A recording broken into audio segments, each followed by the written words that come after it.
Are you saying you didn't have the time before then? No, I've been quite clear. No, I mean on a one-to-one basis. Clearly Sir Tom wanted to see you face to face.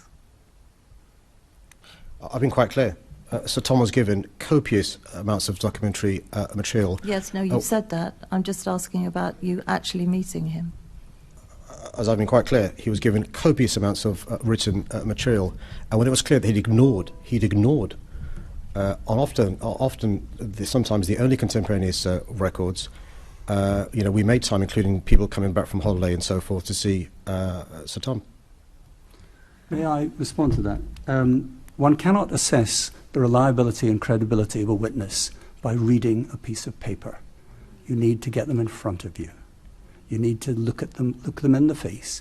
You need to see their body language, to hear their answers. And in a number of respects, the evidence I received on the 17th of August meeting was not satisfactory and in some respects not tenable and not credible. I did not ignore the material that the Mayor gave me. I looked at all of it with very, very great care, as is fully reflected in each page of this report. The amount of engagement that I got from the Mayor's office and from the Mayor was far below what I would have expected on a matter of this seriousness. The debate centres on whether enough face-to-face time was given during the review.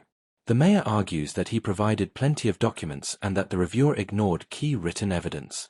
The reviewer responds that credibility can't be judged from paper alone and that direct interviews are essential. He says the review took longer because meetings with the Mayor were delayed and insists he relied on consistent documents, corroboration and clear testimony, not favouritism toward police officers. But it was up to the Mayor to give me whatever time he was prepared to spare. But I repeat, this was supposed to take 6 weeks and it took 22. And that's because it was extended so you could see the Mayor? Yes.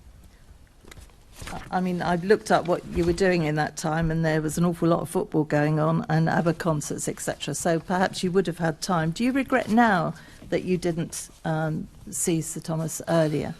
Well, I note the commentary and bias in your question before the question, but no. I think the reality was we expected a review to be impartial, to look at all the evidence, for weight to be given to all the witnesses. Simply because somebody happens to be an officer or a former officer, they shouldn't be given more weight. And we were surprised that there was an ignoring of all the documentary material, 30 pages of evidence, the emails in real time, and the minutes of the meetings. I'll give you one example where Sir Tom's unhappiness doesn't merit the evidence. There is one meeting where I'm present, the former Commissioner is present, and the Home Secretary is present. And there's a difference of views between Sir Tom's conclusion and my version. Sir Tom could very easily have spoken to the Home Secretary in person if he's claiming the only way to check the evidence is to look a witness in the eye. The reviewer explains he was asked only to examine the process, not the overall performance of the Metropolitan Police. He notes that many tragic cases listed by the Mayor happened before the Mayor supported extending the Commissioner's term, making the criticism inconsistent. He also states that the Clapham Common Vigil was not ruled unlawful, except for flaws in early planning. The Mayor continues to claim the review was biased, while the reviewer maintains it was thorough and based on reliable evidence.